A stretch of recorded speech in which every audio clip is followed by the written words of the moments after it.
Ladies and gentlemen, welcome back to the Road to Grandmaster series. This is episode number 16.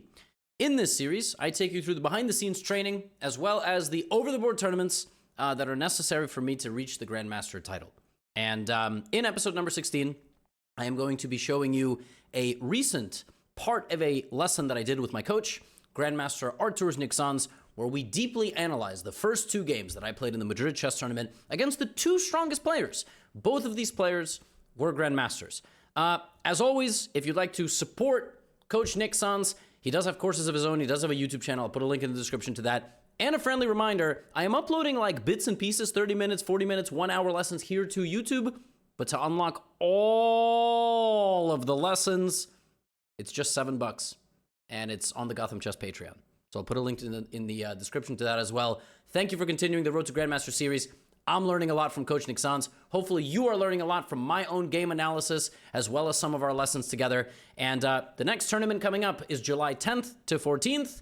It will be in New York City. That's all I have for you today. Enjoy the lesson. Check out the Patreon. I'll see you in the outro. So let's proceed. Let's obviously not go through move by move. I saw every single recap that you did. Okay, maybe I already forgot some details, so it was very interesting for me to hear. H5 was a great move, obviously, here. And I am not sure I would have played G5 myself. I'll tell you honestly, and I think that is the difference between us. Maybe I'm a bit more cautious player, especially with black, especially in the first round. And then I remember I was watching this live. Yeah, I was on your channel. I was watching it, and you played G5, and I thought, okay, that's the difference. Yeah, so you are looking for ways to complicate the game, and this, by the way, I think it's great. This is how you play, and so it's a great move. But you're a bit complicating matters. I thought if I would play here, Knight F5 G6. Yeah. Yeah, of course. I saw it too. I'll be honest. I'll be like perfectly honest. I saw Knight F5 G6. And Queen F4. Yeah. So I see the line. This. Rook E1, and something like King F8, King G7. Maybe this, etc. Maybe Queen B, or Queen A5 and Rook E8 and. Actually, my line, like the line that the game followed, all of this, I just thought, I'm very happy here. Like, I saw this position, and I guess my question for you is, when you calculate G5, are you supposed to see C4? I think so. Okay, because it's a move that did not even... Because I thought maybe he can play b3 c4, but somehow, yeah, c4, and then I would need to calculate even deeper. But I got here, he played c4, and I thought, oh, he's gambling. I mean, like, this is clearly a principled move, but It's very good that you brought this up. I wanted to bring this up myself. That's what I call the so-called, maybe it's not really the correct moment, but it's the backwards thinking. So first, okay, G5, great move. And by the way, this entire line that the engine says Queen D6, Queen D6, Knight F5 here. I looked at this line. It's just so difficult to play for white because white is seeing all kinds of ghosts. Yeah, and this is, everybody is playing the same. Okay, maybe Magnus is different, but everybody is playing the same. Everybody's afraid generally of something.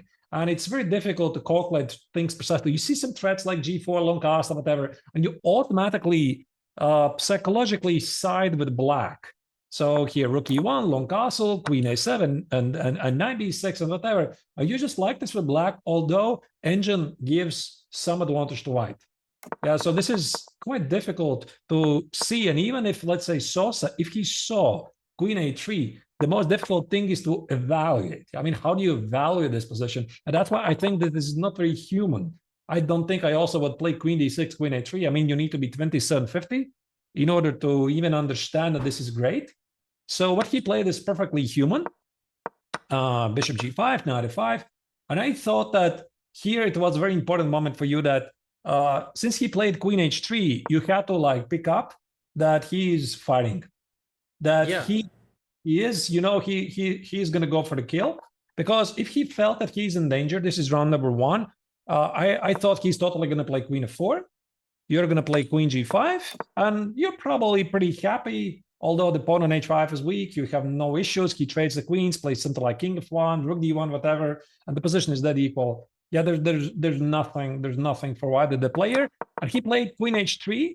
And now the question is, after queen takes on g5, the so-called backwards thinking, what did you expect, right? So if you play queen takes on g5, what do you expect that your opponent is going to do? Because you are about to castle, you're about to play knight f6, knight g4, whatever, do some crazy attack at the king side. You're probably thinking that queen takes on h5 is very risky. I'm not sure. Is it queen f6 or knight h4? Whatever. Yeah, I mean, I saw this,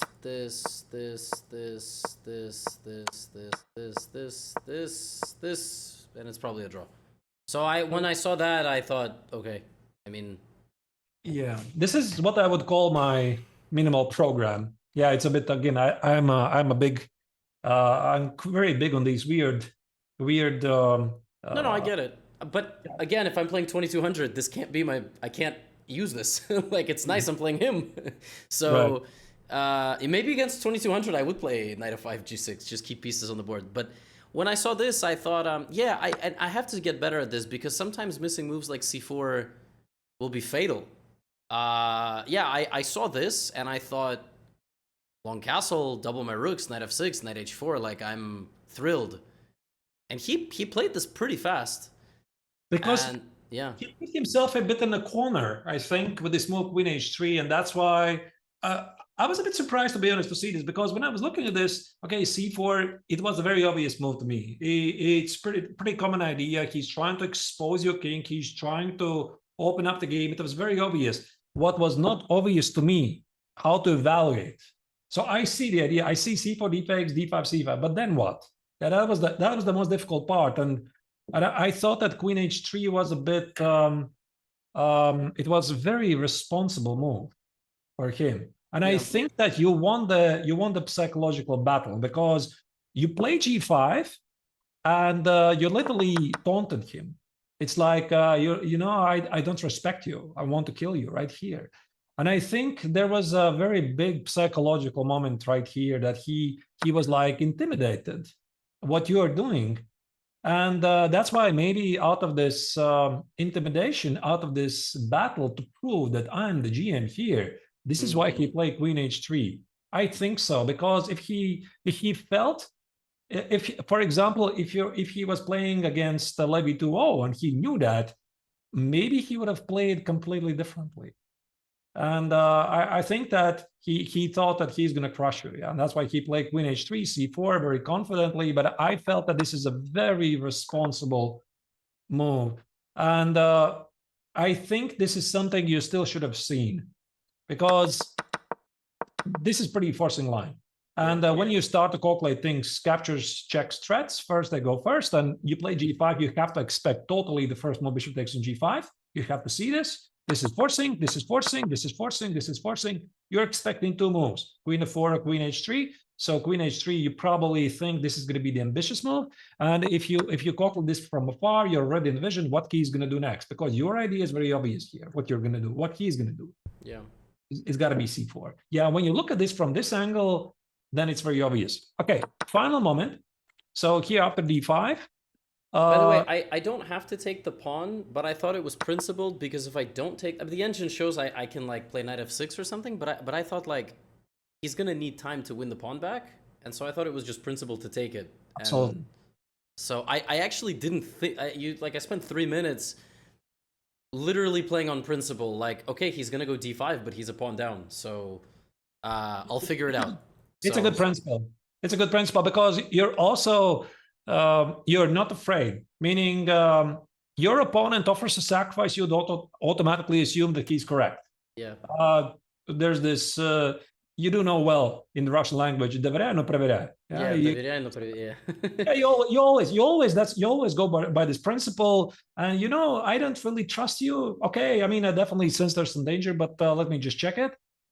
And here after d5, I think if I would take on c4, I would already have the so-called minimal continuation. So after d5, you're already thinking, at least I have c5, long cast, then I'm going to figure it out. Yeah, so he does play, obviously, d5. That was my minimum continuation. You saw the recap, right? Yeah. I mean, I don't remember the details. I watched it like 2 weeks ago. No, my point was I'm going to go here and here, but I blundered. I remember, yeah, the fork. And I was like, oh, crap.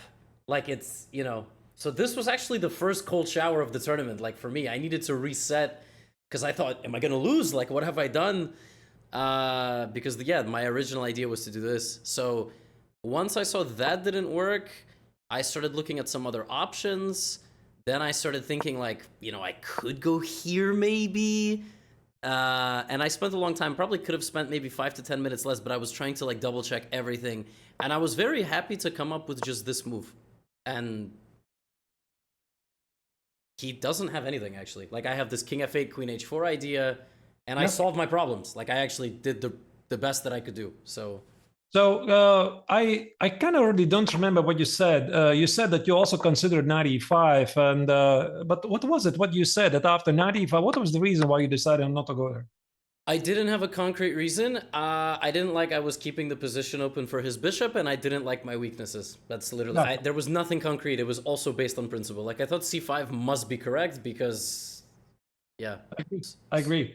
That is your gut instinct.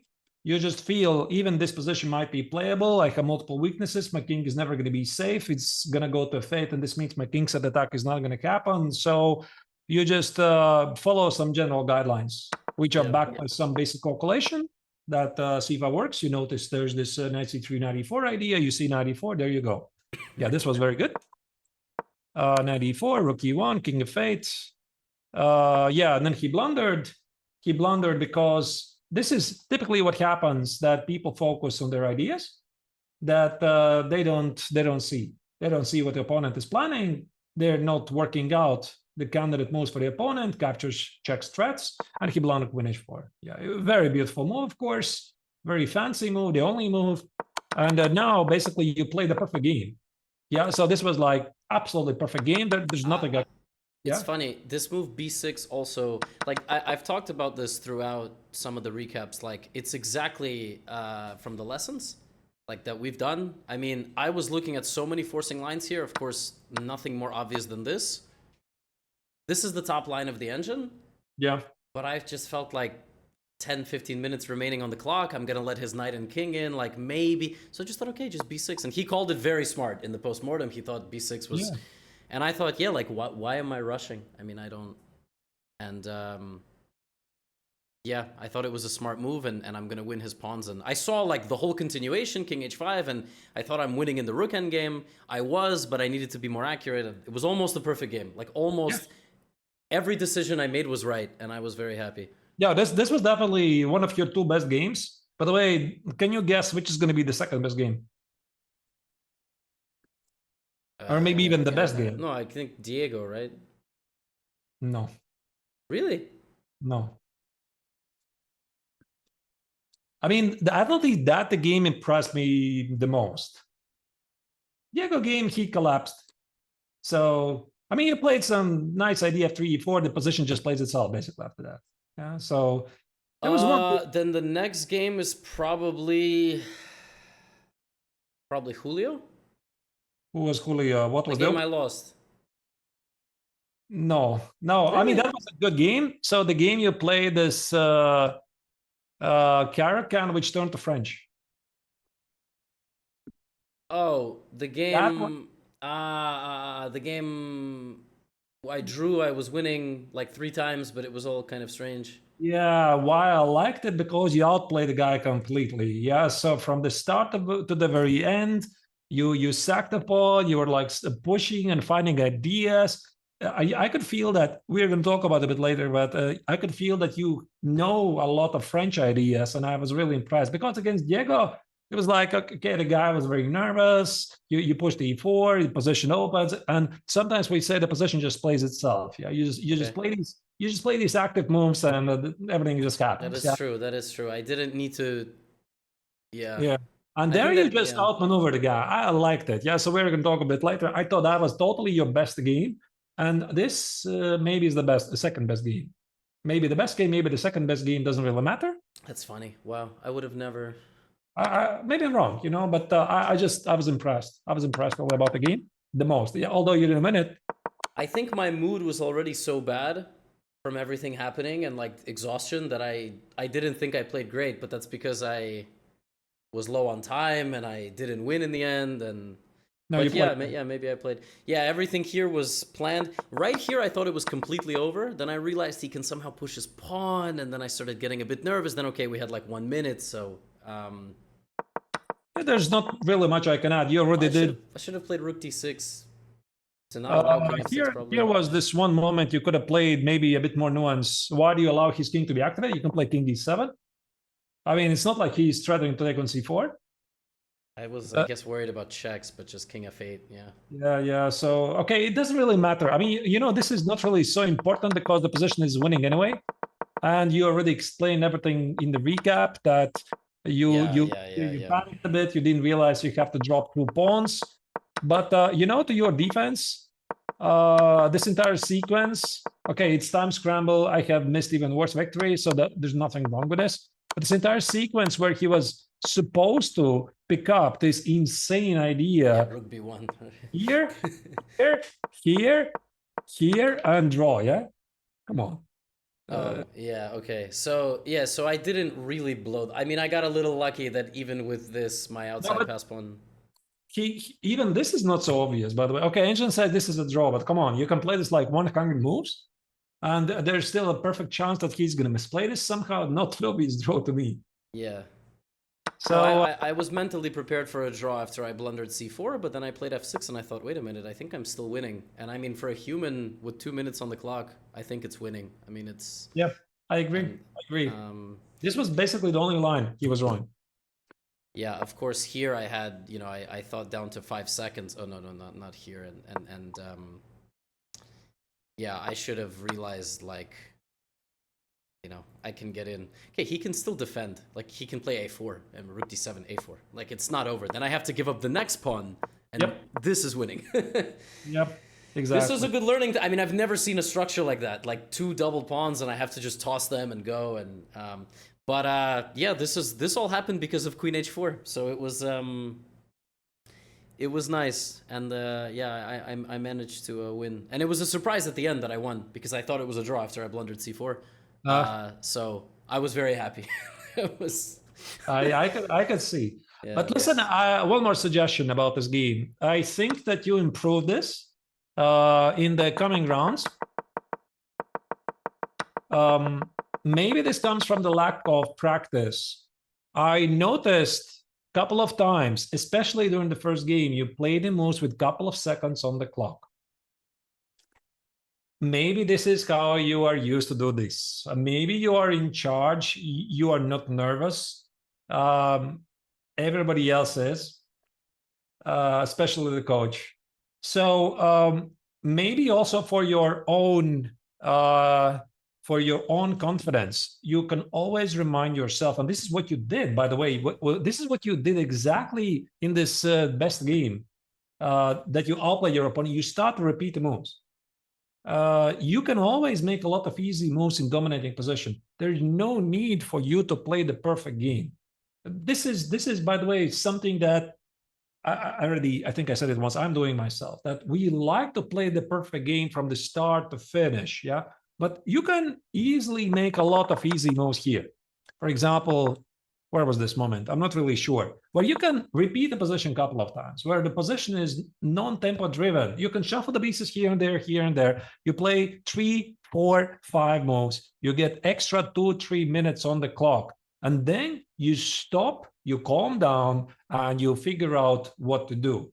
So that's the thing that you can do in dominating positions, that you can always add these extra minutes, extra time, so that you can figure out things. You're going to recognize those moments when the tempis don't really matter. And during the first game, this was unfortunately not happening. This was happening later. Maybe you remember this later.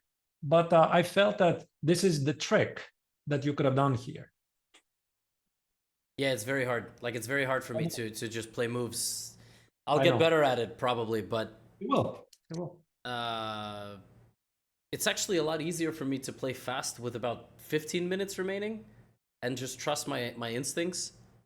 But with like 2 to 3, I don't know. Yeah, mentally you start completely malfunctioning. You just start like everything is a blunder. I blundered everything, which is what happened against the Suarez, the guy you said is like my best game. The whole game I thought I'm screwing up. I have no time, but it was not true. So Even the game you drew, yeah, this yeah, where the you French. no, it was a very good game. I liked it. Yeah, but again, it must be a psychological thing. So yeah, winning this was crazy. yeah. But I followed the opening strategy. You know, I made the game dynamic, and then he blundered Queen H4, but even if he hadn't blundered Queen H4, I mean, it was a complicated game. He was already a pawn down, so what a game. You know, again, I'm not I'm not sure where was the prep here, but if you're perfectly happy with d-x1 c4, it's one of my files from Mr. X. Mr. X. So yeah, Got it. I was thinking here, like this position. So I've played this in Blitz a bit, and I just play here. I try to play for b5. If they play a4, but it's I mean, I saw before the game he plays bishop g5. I decided 15 minutes before the round that I was not gonna suffer in this position, and I would play knight f6, take c4. But then he played this, which makes sense. It's like a slightly different version, because in the other version this is not here. Right. I didn't know. I thought I played logically, but okay, the computer is not really happy with Queen A5. So That's me. That's me. Ah, it's you. No, but the engine also didn't like. I mean, it just thought I should play like knight e7, and I didn't. I was worried. I didn't know. I thought like. Okay, so just a very quick crash course, because I think that we need to, like you already suggested, we need to talk about these structures much more in depth, and I think that we're going to use some Wesley So's games, because he is, by the way, feeling really well of these positions from the white's perspective. In a nutshell, you want to trade off some pieces. So you formulate, you want to trade off some pieces because you are a bit passive at the queen side. You want to bring them out. And there's two ways to do it. Yeah, so nothing new here, either b5, bishop b7, or bishop d7, knight c6. But far more important here than focusing on what you're going to do is to understand what your opponent wants. And I was not quite sure that you felt it, but one of the big ideas to play e4, e5. Yeah, this is very, very typical idea. So he wants to play, typically if he plays rook a d1, it signals e4. If he plays rook fd1, rook c1, it signals that he's going to play something more positional. Yeah, that's why here, I'm not sure. Maybe you could have played b5 and always keep an eye on this e4 push. So b5, I assume he plays bishop b3 to sort of pressure the pawn on e6. You play bishop b7. There's no knight e6, bishop e6. I think it's just ridiculous in this position. And now it's very important what he does. Because if he here plays rook a d1, this is at least how I understand it. He wants to play e4, rook e1, or e4, f4, etc. You play queen b6, he plays e4, and you're just in time to stop e5. Yeah, because now you see e5 obviously is a mate, and everything else is just slower. Yeah, so I'm not sure what do you do after f4? I didn't really check it. Maybe there's going to be some rook fe8, e5, knight e7. I didn't really check this. Yeah, but you're just in time to build some kind of a... No, but f4 I can... Right. Ah, wait, you just won the pawn. Okay, I'm sorry. Yeah, so no, but I... Oh, this is definitely... This is very interesting. This is very important idea. Yeah, queen f3, rook a7 typically. Yeah. Rook a7, rook d7 sometimes is the idea. Then bishop b7, knight c6, etc. So we should talk about how to release the pressure from these positions, these symmetrical positions. They seem simple, but actually they're very complex. They're not simple. That's why this queen a5, it is wrong. You know, because if you play queen a5, you're not going to play b5 anymore, because you're like shutting the queen from the game. And so I thought this b5 was very important. So let's say you play bishop b7, and let's say if he plays rook fd1, then you no longer play queen b6. Because if you now play queen b6, e4, this is a big difference. You see rook c1. And engine already says you have to play something like queen e8, which is just ugly. Yeah, so you don't want to put a queen on e8. So that's why here after rook fd1, you would have to be very cautious. And I'm not really sure how this position compares with the bishop on c1, but specifically here you have more like knight e7. Yeah, knight e7. Yeah, you just slowly, carefully pushing back bishop e4. There's e5s. There's some complications. Here again, you slowly, carefully, you get out, and you want to pay some attention to the precision of the moves. And also, I looked at this bishop d7. But if you play something like this, you did play this after queen a5. Be ready. He's almost always going to reject the knight trade because your bishop on d7 is pretty bad. Yeah, so it makes perfect sense for him to reject because the bishop on d7 is pretty bad. So yeah, wait, what was this there? This b5 makes no sense. b5 here. I tried to make this work. Again, e4, you're in trouble, so it doesn't work.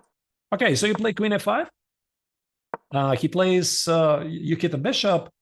I assume you wanted to make some e5 ideas work, but they don't work, right? No, I thought queen a5 made sense because I get my queen off of the file, and what I had calculated was I'm in time to play this. If he retreats, then I retreat as well, and I get all my pieces out. Like, that's what I... But it's all about e4. Yes, it's all about e4. I was very fortunate that, like, my obscure setup of pieces was able to withstand some of the pressure, but yeah, he played here, rook d1, knight c6. Yeah, I did not understand that the point was this. Like, I saw it, of course, as it was coming, and I was happy to come up with this concept. But yeah, he found a loophole. He found a loophole, I think, in your current prep, something we haven't prepped yet. And I assume that this is exactly what he wanted. So you were in real trouble here. Yeah, no, I mean, he didn't prepare anything, but I mean, yeah, he managed to get to a position I had never really seen before. So I thought queen a5 is logical because I'm attacking the bishop, and the bishop is not normally there. Right. Turns out that, yeah, actually it's really all centered around b5. Yeah. But I have to say, I never thought I was in any danger, like, of losing. Okay, I thought, yeah, I'm gonna play like this, but it must have been the hangover from game one, because I thought bishop e8, knight d7, I'm gonna put my knights like this, like, I'm fine. No, you're not. And yeah, he played a3, which was bad. I guess he should have played... he has e5. Yeah. I mean, this a3, actually, this a3 is exactly what you played against Matthias, how does it spell? Pinho, in the next round. Sometimes the positions are very concrete. A3 here, what does it do? Yeah, it's a very slow move. I mean, there's e5, there's rook c1. I don't feel that a3 is necessary. So I was thinking definitely e5. If I would play with white, e5, rook d3. Oh my goodness, I just don't like this. Yeah, rook d3, rook g3, everything. Bishop d3. You're going to play g6, knight e4, etc. I think there's a fair chance your position is going to spiral out of control very quickly. Although engine even doesn't give rook d3 as the strongest move, but from a human's point of view, your bishop on e8 doesn't really help you. Yeah, I don't even know the best move here. I don't know. I just don't like it. I mean, okay, what the engine was saying here, I don't remember. Queen b4? Yeah, some ridiculous idea. Yeah, it's not very human. So there's a very fair chance you're just going to get worse. You're going to try to trade pieces. On the queen side, he's going to play rook g3, bishop h6 with our knight e4. This is the position that basically plays by itself. Yeah. So you just push the pieces, and black has to pick up some very difficult moves. This was your most dangerous moment in this game. So maybe you got a bit lucky here because he kind of knew the idea, but not quite. Yeah, so he he knew that he has to play e4, but not quite. Yeah, I guess he was really worried about queen b4 because that's why else do you go here? He really wanted to make this work. Oh, not a4, and there's no queen b4. Yeah. Some bishop e3 stuff. To be fair, I thought it was also his best. Like I thought I'm getting counterplay via b4, and clearly he did as well. Like I was annoyed by the move a3 when I saw it, only to realize that I'm now in time to create this barrier. Right. So yeah, we both just, I mean, we didn't quite understand like. Yeah. All right, let's continue. So rook c1, knight e5. You played some good defense here. One more moment. Knight c5. Okay, it's a very concrete move. And you already discussed this, I believe, in the recap, that bishop d5 was just giving white an extra pawn. Yeah, so... Yeah, bishop d... I mean, I didn't. I looked at a lot of things. I did not look at bishop d5. Yeah, but I mean, I think this is the kind of move, knight c5, you definitely felt that there's something wrong with this. No? No, the opposite. I'll tell you why. He missed knight e5, and he was very unhappy. So he was like shaking his head, and I could somehow sense that like he was not going for the kill anymore. And I felt like knight c5, like I calculated, I did the same against Julio actually, like this psychological shift in the game. Only here it worked, and against Julio it didn't work. Right. So I played like knight c5 pretty fast because I thought, well, I'll tell you, I calculated queen c7, but I didn't like, or even queen c6. I didn't like bishop d3. I mean, I thought like, I was unhappy here, but the engine gives queen b8 and black is better. So yeah, I mean, why would you be unhappy about this? Because I felt that queen c7 is it's a very risky move. Yeah, I mean, you're positioned the queen under potential discovered attack, but this is a position that requires some concrete solutions. We can't always generalize. Okay, I thought that actually you didn't play queen c7 because of some bishop e6 and knight e5. No, I calculated queen c7 and all this, but I thought my goal was to get the bishop, but then when I didn't know what my next move was. Okay, I looked at this for 2 minutes, and I thought, I looked at knight c5 for 10 minutes, and I missed bishop d5. I didn't even see it was possible, but I calculated some stuff. Yeah, but the line of the engine here is this concept where you take the bishop and then you play queen b8, and I don't think I'm strong enough to find that at the moment. Oh, come on. You're good enough, I mean, to pick this up, but I mean, queen c6 makes no sense, because with queen c6, you are just basically leaving the queen to be trapped. So queen c7 in this regard, you're always ready to escape. Queen on c6, you're just a sitting duck there. You're just... I guess I should have looked at this and went, oh, it's not scary. I can just go here. But even is this even queen b8 the only move? Yeah, I think so. Like in what I looked after, because knight d5 is coming, and right. In my defense, this looked kind of unpleasant. So I thought knight c5, and I calculated everything after takes. I calculated knight a1, which I thought was his best move. I calculated a bunch of other stuff. I mean, I calculated like knight d5 stuff. I vaguely looked at bishop e6, but I did not look at bishop d5. Yeah. I mean, if you had seen bishop b5, you would never play knight c5, I suppose. No, never. But then I would think I might be much worse, because then I have to find queen c7, queen b8, but yeah. Yes, and he spent like 25 minutes here, and ultimately he played knight c5. But I mean, what I don't know is like, okay, in the Tomas game, I missed c4 immediately. I saw the idea to play like slowly for c4. Is bishop d5 like a findable move? Like sure.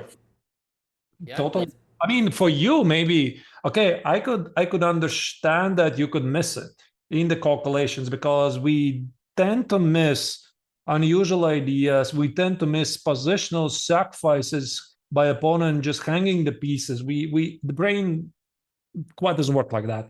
But I think for him, this was definitely a pickable idea, because for him, yes, but I meant for me, like, Would you see knight c5, bishop d5, and reject knight c5? I just feel like it's such a random move, man. Like I think that if I would play knight c5, this would just trigger me some senses. Listen, there's something wrong with this. There's something wrong. I'm just walking into a pin. And the most difficult thing is I see no easy way to get out. Well, my easy way was knight c4, queen b3, I guess. But then using that logic, I thought he doesn't have a move. But bishop d5, I guess, gets out of knight c4. And elimination method.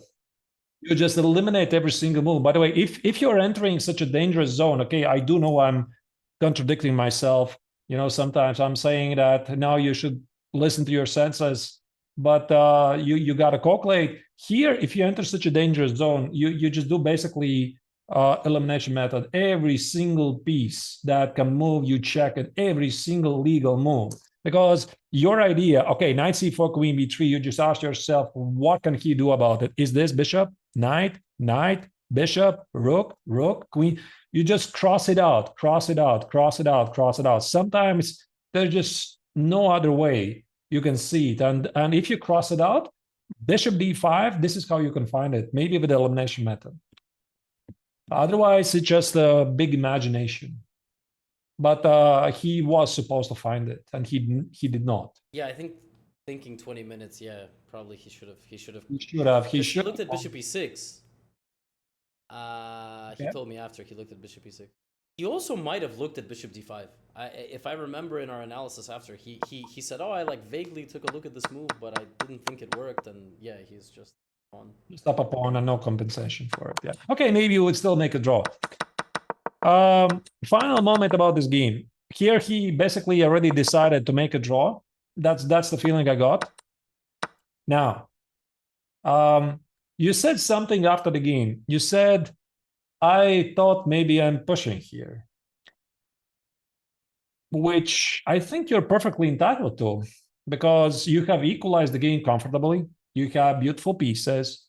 Your opponent's bishop on a2 is ridiculous. The knight on c3 has no good squares. You have simply better minor pieces. And when I was looking at this position, I just thought the first move I would blitz out here without thinking. Is g5, of course. Yeah, totally g5. No, I know it's the best move. But just the hand just plays it. It just plays it. Yeah, I decided here, I'm going to trade the rooks. I'm going to make a draw. Because, I don't know, again, before the tournament, first two guys I'm playing, black versus GMs, and maybe the point is that if I play g5, I'll still make a draw completely effortlessly. But I just thought, if I play rook d8, the game is over. And I saw the line where his king comes to the center and whatever, and I just thought, I'm making a draw and I'm leaving. This is more than enough for the first two games. But yeah, again, at this moment, I felt a bit responsible because I can definitely sense some pros and cons by having a pre-tournament strategy. When you identify, that's the guy I want to beat, and that's the guy I want to play a draw. Why is this? Because let's say you are playing against nominally stronger opponent. For example, you're playing against let's say Magnus Carlsen. Yeah. So you're playing Magnus Carlsen, you're playing in some tournament, you're playing with black, and before the game you think, wow, draw with black, that would be fantastic. He's number one, so I'm playing draw. What do you with black draw perfect result? And then you play at opening. Magnus apparently is still a human being, and he misses something, and he's kind of in trouble. Not quite in trouble, but he's kind of in trouble. And he offers you a draw. And then you're very conflicted feelings, right? And you're like, yeah, but I'm supposed to play, right? I mean, this is a great position, and my pre-game strategy is to play a draw, and he's Magnus. Am I going to beat the guy from this position? This is actually sometimes working against us. We're reminding ourselves our pre-game strategy. The draw is fine, and we're limiting ourselves what we're going to do later. That's why I'm saying I'm again contradicting myself. Is that I wanted from one point of perspective, so that before the game you feel that the GM title is achievable. That's why I made this psych evaluation of the players, I thought maybe it's going to help you, but then from the other hand, I thought maybe it's going to limit you in some ways, because if you sense there's an opportunity for you to go after the kill, you are put back because you thought before the game that draw is a great result, and you're going to have to figure this out yourself. But maybe it's not always a good idea that you have, like, before the game decided this is a draw is good, I'm responsible for this, I feel. But maybe you want to just not think about this too hard. You just play the position what it is, and if you are better with black, you play on. It doesn't matter. White, black, yellow. I think basically the decision I made here was, even if I play g5, I'm not gonna win. Like, I think I just, like, I was like, he's good enough of a player that minus 0.2 is just not, you know, and I was already, the previous game was 5 hours. I have to play like this 2480 kid. Let's just make a draw.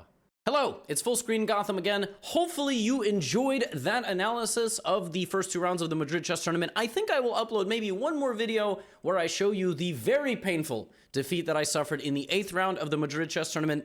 I think it was a very fascinating analysis that we did. Coach made a lot of great points, and you know, upwards, onwards, and upwards, as they say. So I'm improving, I'm training, I'm getting better, and I hope you are enjoying the content as well. I'm very happy that I've been able to learn on this journey, to practice on this journey, and share a lot of this with you, so some of the more intermediate and advanced viewers, and some of the beginners as well, can follow along and check out some of the training as well. So check out the Patreon if you haven't already. There are dozens, if not, it's already past 20 hours of bonus footage there. Road to GM continues. July 10th to 14th, tournament in New York City. And then probably 17th to 21st of July. Mark your calendar. So it's going to be a busy July. That's all I have for you today. Get out of here.